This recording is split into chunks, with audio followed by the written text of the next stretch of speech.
Welcome to GI Insights on ReachMD. I'm your host, Dr. Peter Buch, and joining me today is Dr. Ira Jacobson, who's the lead author of An Evidence-Based Practical Guide to Vaccination for Hepatitis B Virus, which was published in the Journal of Clinical Gastroenterology in July 2022. Dr. Jacobson is Director of Hepatology and Professor of Medicine at NYU Langone Health and NYU Grossman School of Medicine. Welcome to the program, Dr. Jacobson. A pleasure to be with you. To get us started, Dr. Jacobson, what are the challenges in hepatitis B vaccination?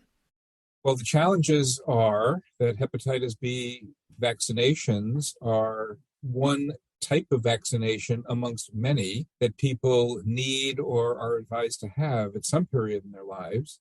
Hepatitis B vaccine doesn't get quite as much play as, to take the most dramatic example from recent times, COVID vaccination for kind of obvious reasons. But there are many other vaccines that are required of children or even of adults, or at least strongly advised.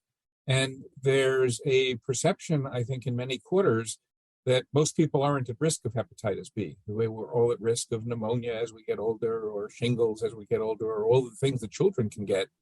Critical that they be vaccinated against.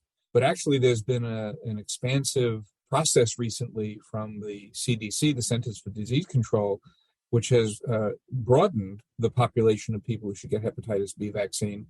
And again, we're fighting against the tide a little bit because we're so used to the recommendations being limited to selected so-called high-risk populations. So what are the current recommendations for hepatitis B screening and vaccination in the United States? The CDC in 2022, following a vote that I believe was unanimous from its Advisory Committee for Immunization Practices, a very famous group over the last couple of generations called the ACIP, that gives recommendations to CDC, announced that their new recommendation for hepatitis B vaccination is that all adults in the United States, aged 19 to 59, should get a course of vaccination for hepatitis B, which is either 2 or 3 injections, depending on which vaccine you get, with no questions asked about the numerous risk factors that used to qualify who should get hepatitis B vaccine. They further said that even in adults 60 years of age and beyond, those adults, A, should certainly still be vaccinated if they have risk factors and if they've never been vaccinated before, and B, that the vaccine should be given to any older adult who wants to get vaccinated once they're informed about the option. That's it in a nutshell. Now, we just mentioned that adults 60 and beyond with risk factors should definitely still be vaccinated and given the option if they don't have risk factors. And the risk factor issue gets back to what the recommendations had always been before this year, which is that widespread immunization of people against hepatitis B should be focused on high-risk populations. And I'll give you just a few of them because it's a pretty long list and anybody can look up the CDC website and look at that. But some of the most obvious ones are, for example, sexual partners of people with chronic hepatitis B who are or might be contagious, and men who have sex with men, and current or recent IV drug users, household contacts of hepatitis B infected people, healthcare workers who have high-risk exposures because of the nature of their work, hemodialysis patients, and international travelers to endemic countries. And I think just as a reminder to our audience, can you tell us a little bit about a patient who has one liver disease requiring additional vaccinations? Yes, I'm so glad you brought that up. This too doesn't get the play that it should, or the application in practice. And yes, it's become a standard recommendation actually for some years now, that to avoid adding insult to injury in the form of either hepatitis A, in fact, and we're talking more about hepatitis B today, of course, but hepatitis A or hepatitis B vaccine should, if neither have been received before, should be administered to anybody with a chronic liver disease, even of a non-viral nature. Again, the concept being to avoid being at risk of a superimposed liver injury. Now, switching gears, what should we know about vaccination in specific circumstances like pregnancy, the neonatal period, and the pediatric population? Well, the most important thing to know about pregnancy is that there's been a mandate for years now in the United States and any other countries that all pregnant women should be screened for chronic hepatitis B. Even if the population in the particular area that the person is being seen in is relatively low in prevalence, and even if the woman has no risk factors, there should be universal screening of pregnant women. And that's because the stakes are very high If you do have a woman who's pregnant and has chronic hepatitis B virus infection and transmits the virus to the baby, which can occur all too frequently, particularly in patients who have what we call a high viral load, chronic infection will almost always ensue. That infant will be infected for life. It's not like adults who develop chronic infection only, and I say only in quotes, but 2 to 5% of the time if they get infected with hepatitis B. And the consequences for the infant could in the future be life-threatening in the form of high risks of cirrhosis and or liver cancer, which is why hepatitis B takes such a terrible toll around the world, particularly in populations where it's transmitted in an endemic fashion, meaning usually from mother to infant or at least early household contacts and early childhood to infants, but particularly maternal to infants. So we have essentially universally effective vaccination for infants nowadays. Infants actually have extremely high response rates to the vaccine, at least healthy infants who aren't premature or weigh less than 2,000 grams. And there are some recommendations about waiting till premature kids are a month old and then vaccinating them because the immune response is more mature and they'll have a more long-lasting response. But every infant who's born to an infected mother, even if premature and weighing less than the usual requisite amount, should be immunized if the mother has hepatitis B. So again, all pregnant women should be tested for hepatitis B so that infection can be identified and properly dealt with to prevent transmission. We do recommend, in fact, universal immunization of infants in the neonatal period before they leave the hospital, and if born to an infected mother, immediately after birth. Thank you. And what are the current available vaccines and how do they differ? There are 4 that are approved in the United States. In principle, they all rely on the same idea. The vaccines consist of purified, synthetically made, not plasma-derived anymore, like in the early 1980s, preparations of hepatitis B surface antigen, the coat protein. It forms kind of a wall around the hepatitis B viral particle, just like the COVID vaccine consists of recombinant-derived or mRNA-derived preparations of the spike protein, which is the surface protein of that virus.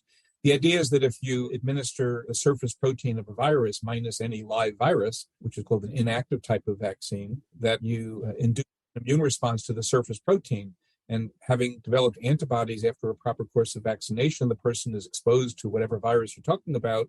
The antibodies that they've already formed immediately come into play, bind to the surface of the virus, and make it impossible for the virus to enter the cells that it would love to enter to cause all the havoc that viruses can cause.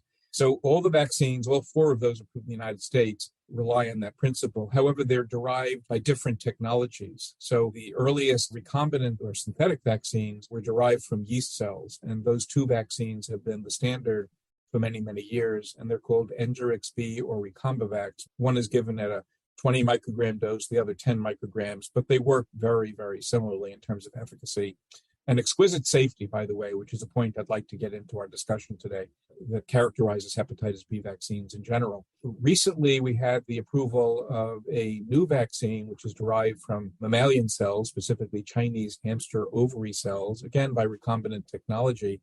And that's also a preparation of the surface protein of the virus at a dose of 10 micrograms. And the difference between that one and the 2 previous ones is in what's called the adjuvant, which is something they add to the vaccine to help stimulate the person's immune response. So the adjuvant for the first 2 vaccines, the older ones, is alum. And the one in this new one called Heplisav is actually an immune stimulating agent called a toll-like receptor. And that presumably helps to turn on an even more active immune response once the patient is exposed to the viral protein. And then there's a brand new one that was just approved a few months ago called Prehevbrio, and that is called a triple antigen vaccine. It too is derived from yeast cells, and it consists of 3 different versions of the surface protein of the virus, to which I've already alluded, because the virus actually has 3 different sized proteins, all part of that surface protein complex, but 3 different sizes called small, medium, and large. And that is thought to stimulate a somewhat more robust immune response, perhaps particularly in older people. For those just tuning in, you're listening to GI Insights on ReachMD. I'm Dr. Peter Buch, and I'm speaking with Dr. Ira Jacobson about hepatitis B vaccination. So, how should we approach healthcare workers who are vaccine non-responders?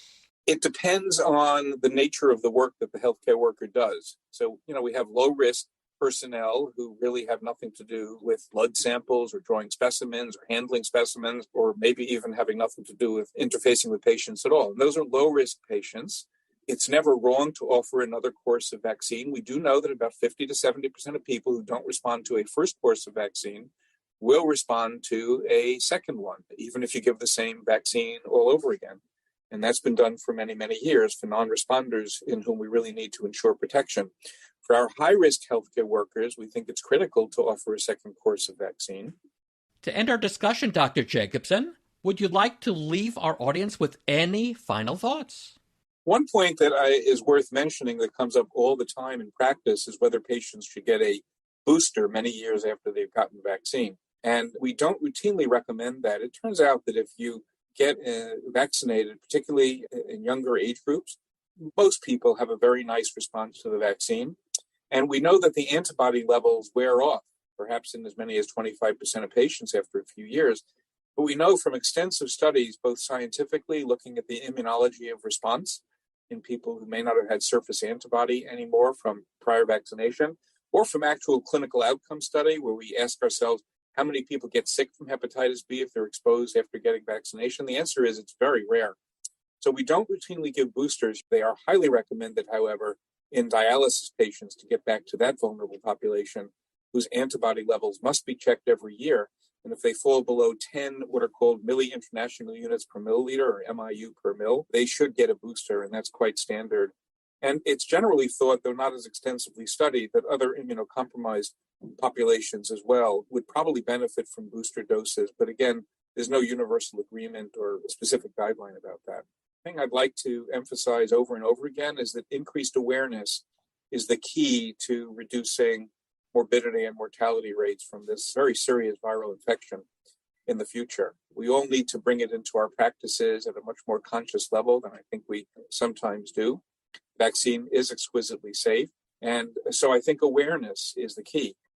This has certainly been an informative discussion on hepatitis B vaccination. I want to thank my guest, Dr. Ira Jacobson, for sharing his insights. Dr. Jacobson, it was a pleasure speaking with you today.